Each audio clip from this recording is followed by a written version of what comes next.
2 hours each way. That's what she told me she had been driving per day to take her kids to school, pick them up from school, and work through being a now single mom. So why do I bring this up to you?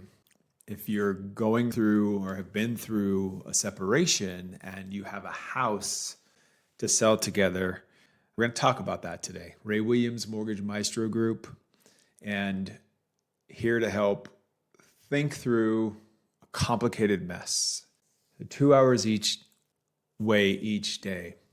How's that working for you? I said.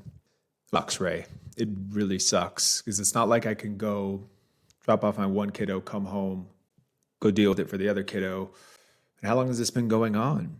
What's been for a year since the divorce? It's a lot of time, a lot of missed connections with the kiddos. I can't even imagine, right? What do you want to do? Oh, I got to get back to the other side of the city. I want to keep this house as a rental, though. I already, you used to have rentals. I want to convert this house as a rental. Okay, so let's do that. And that is the beginning of the plan for this particular client. Let's talk about another story. This one, a little bit different. Hey, Ray, my coworker said to give you a call. I'm actually needing to buy a house. Cool, what's up? Well, rating from my significant other. Okay, tell me what's going on. Well, we're together for over 20 years, you know that. And we have a kiddo together. What's the details? We're trying to decide how to split the equity and how to kind of work through this together. Okay, cool. What are your considerations? Well, I want to make it a rental, and I really don't want that person to keep the house. I think a clean break is what's needed. But what can I do? What are the options that are going to be available to me for qualifying for the next home? Well, first, let's talk about what matters. About being able to sell it for as much as we might have been able to, but we agreed we need this much in proceeds. I hear you, I said. Well, how long have you owned the house? Well, we've owned it about 2.5 years. Okay, let's go back in time 2.5 years, I said to her. And she, okay, I'm there with you. If I tell you right now today that in 2.5 years, you're going to sell the house and you're going to walk away with $75,000.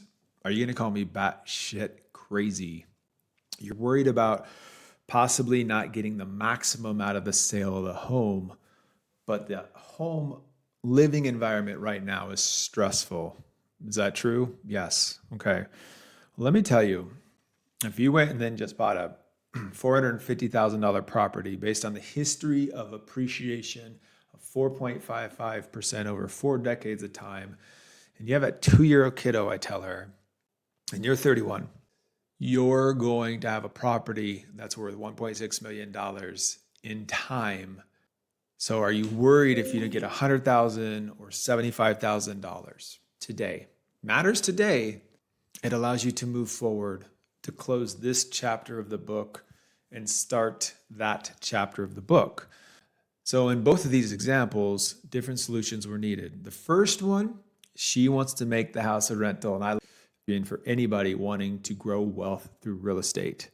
So in that instance, it's a matter of the requirements to keep what we would call a departing residence as a rental. There's some basic ones. Either A, you just qualify for both payments, or B, you need the rental income to offset. They're going to give you credit for 75% of the lease. Simple math, if it was $2,000 on a lease, you're going to get credit for $1,500. You're not going to qualify carrying the $2,000, but you're going to carry $500 a month. Follow me? So can you qualify for the next house now? So it's like carrying a car payment, but you retain a property that is a tax deduction, a wealth builder for those children's financial future and for your financial stability.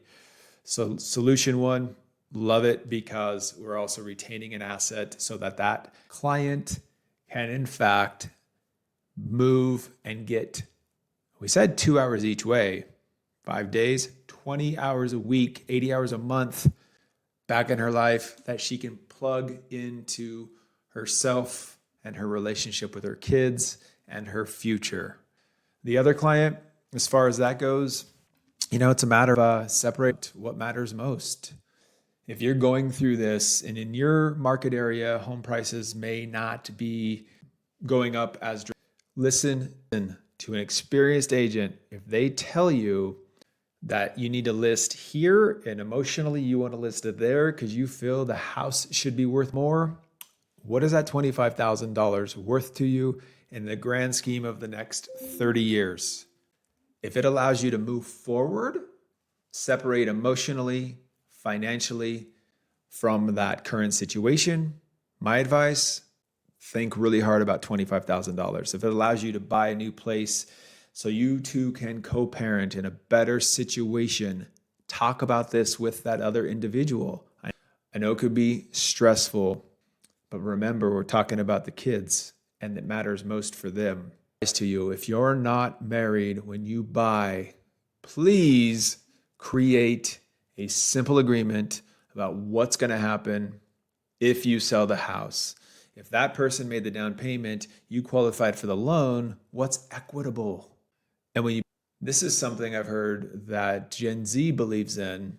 If I make 60% of the total household income, you make 40%, maybe you divide up your the mortgage that you pay 60%, they pay 40% towards the mortgage. Have a simple written agreement. You can qualify for the next house when that house sells if you're the person on the mortgage. My first client, she wants to make it a rental. That's what happened. And now there is a cash flowing rental in the portfolio for that client. The second one, it was a sale on the property. They didn't get as much as what they wanted because ultimately they tried to go to the market too high. And you need to listen to the market and don't do this. Don't necessarily listen to the person who tells you just flat out they'll sell it for the most unless they have a very detailed plan of why. And also do this. If you put it on the market and you don't get offers right away, make sure you and your agent have a plan for price reductions. Maybe you offer some concessions for a permanent rate buy down, a temporary rate buy down. Because again, we're talking about moving forward, buying the next house so that you can close this chapter and open the next one, focusing on those kiddos. I really hope you found this stuff valuable. If this is a situation you can relate to or have people you can relate, that they can relate to it, I hope that you will share it with them and follow along for more. Take care.